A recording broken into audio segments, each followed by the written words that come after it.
नमस्कार, आप सुन रहे हैं बाल खबरनामा और मैं हूं पूजा पुनेठा। इंडिया फॉर चिल्ड्रन की तरफ से आपका स्वागत है। आज 31 अक्टूबर और दिन सोमवार है। हम सबसे पहले सुनेंगे राष्ट्रीय खबरें। नेशनल फैमिली हेल्थ सर्वे के ताज़ा आंकड़ों के अनुसार हिंदुओं की तुलना में मुस्लिम टीनेजर में गर्भवती होने की संख्या 30% अधिक है। आंकड़ों से ये बात सामने आई है कि 15 से 19 साल की लड़कियां बच्चे की जिम्मेदारी संभालने को मजबूर हो जाती हैं। राज्यसभा के सभापति जगदीप धनखड़ ने बाल विवाह निषेध संशोधन विधेयक 2021 पर विचार करने वाली संसद की स्थायी समिति का कार्यकाल 24 अक्टूबर से 3 महीने के लिए बढ़ाने की मंजूरी प्रदान कर दी है। मध्य प्रदेश के मुख्यमंत्री शिवराज सिंह चौहान ने इस बार दीपावली का पर्व कोरोना के कारण अनाथ हुए 400 बच्चों के साथ मनाया।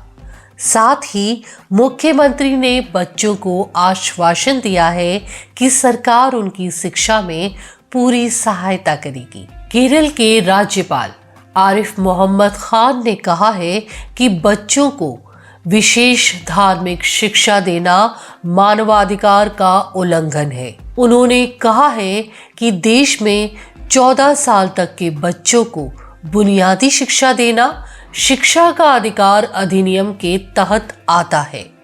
शिक्षा के अधिकार को संविधान के मौलिक अधिकार में जोड़ा गया है। ऐसे में मदरसों में मजहबी शिक्षा देना मानवाधिकार का उल्लंघन है। उत्तर प्रदेश के टूंडला जिले में 7 फीट बोरीविल में एक 3 साल की बच्ची 24 घंटे के ऑपरेशन के बाद निकाली गई।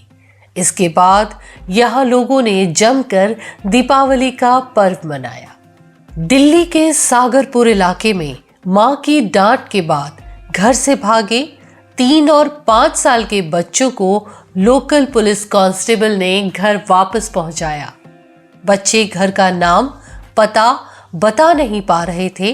कांस्टेबल ने व्हाट्सएप के जरिए परिजनों को ढूंढा। सोशल मीडिया पर हो रही है कांस्टेबल की तारीफ। दिल्ली बाल अधिकार संरक्षण आयोग ने पिछले 6 महीनों में 33,000 उन बच्चों को वापस स्कूल में पहुंचाया है जिन्हें किसी न किसी वजह से स्कूल छोड़ना पड़ा था।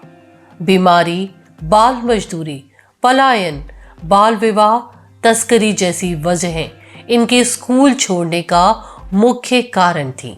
अब हम सुनेंगे कुछ अंतर्राष्ट्रीय खबरें। ब्रिटेन के नए प्रधानमंत्री ऋषि सुनक ने कहा है कि उनकी सरकार ऐसा ब्रिटेन बनाएगी जहां बच्चे सपनों के दिए जला सके।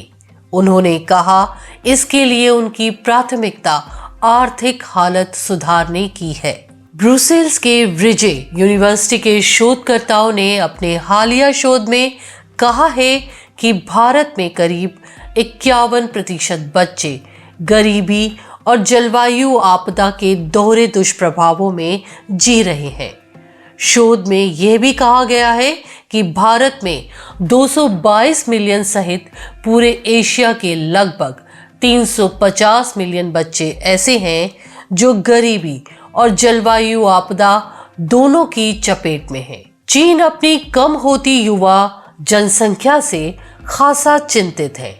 अब यहाँ नई नवेली शादीशुदा महिलाओं पर जल्द से जल्द बच्चा पैदा करने का दबाव बनाया जाने लगा है। चीन का यह तरीका दुनिया के सामने आता भी नहीं यदि एक नवविवाहिता अपने साथ हुई इस घटना की जानकारी चाइनीज सोशल मीडिया पर शेयर न करती। गाम्बिया देश में कफ सिरप के चलते 70 बच्चों की मौत के मामले में यहाँ के विधि निर्माताओं ने सरकार से इन बच्चों के परिवारों को मुआवजा देने का आग्रह किया है।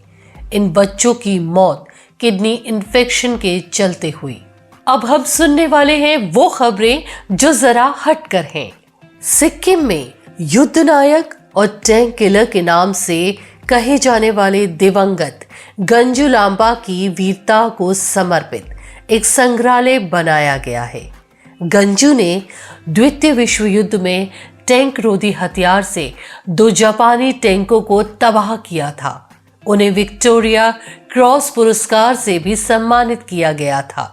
सिक्किम के मुख्यमंत्री प्रेम सिंह तमांग ने इस मौके पर घोषणा की कि लामा और अन्य बहादुर पुरुषों व महिलाओं की कहानियों को स्कूली पाठ्यक्रम में शामिल किया जाएगा, ताकि छात्र उनके जीवन से रूबरू हो सकें और प्रेरणा पा सकें। मध्य प्रदेश के ग्वालियर शहर की रहने वाली 5.5 साल की बच्ची परिजा खान ने इंडिया बुक ऑफ रिकॉर्ड में सबसे कम उम्र के दुनिया के सबसे अधिक देश में घूमने का रिकॉर्ड बनाया है।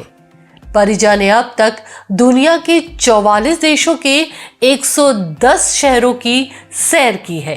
परिजा के पिता मर्चेंट नेवी में हैं और वो हमेशा उनके साथ रहती है। इस हफ्ते की खबरों में इतना ही।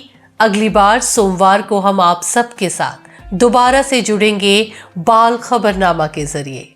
तब तक के लिए इंडिया फॉर चिल्ड्रन की तरफ से मैं अपनी संपादकीय टीम विवेक श्रीवास्तव, रोहित श्रीवास्तव और पिनाकी रौतेरा की तरफ से आपसे इजाजत चाहूंगी।